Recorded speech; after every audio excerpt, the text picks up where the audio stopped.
But what has driven you to want to do good? What do you think that you? You know, I was raised in a town of 1,200 people in rural Virginia on my grandfather's and grandmother's tobacco farm.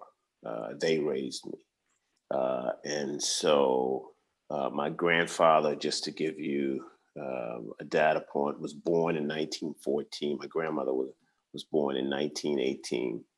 My grandfather went to school for 6 years in a barn, and then he went out and went to work in the fields, as he would say, or in the woods, cutting pulpwood, working for sawmills. My grandmother lived close to town, and because she lived close to town, she could walk to the quote unquote colored school and ended up graduating from that and getting her high school diploma. These were and have been in my lifetime the most brilliant, the most talented, the most loving folks with whom I've crossed paths. And their trajectory was limited by their race and by the country's discrimination against Black folks, African Americans. And so from day one, it was very clear to me that there was much work to be done in this country before we truly lived into the notion that we were equal under the law, that we all had a chance to be all we could be, that there was true justice built into our systems.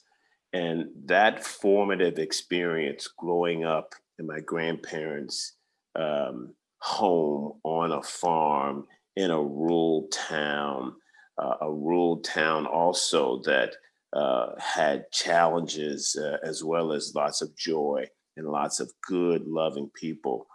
That experience from day one was an experience that consciously and unconsciously has motivated me to try to do everything I can to be helpful to folks like my grandparents, to places like my hometown, Cambridge, Virginia. And then built onto that, I know that I would not be sitting here talking to you today if it weren't for the love of grandparents and teachers and mentors and friends. And so I know everything I have, I don't deserve. I owe to the love of others, which means, as my grandparents used to always say to me, the real way that you pay that back is by doing it for others. And so there have been a number of different forces, if you will, influences that have led me to believe that, hey, it is my duty to try to do everything I can to be of service to others.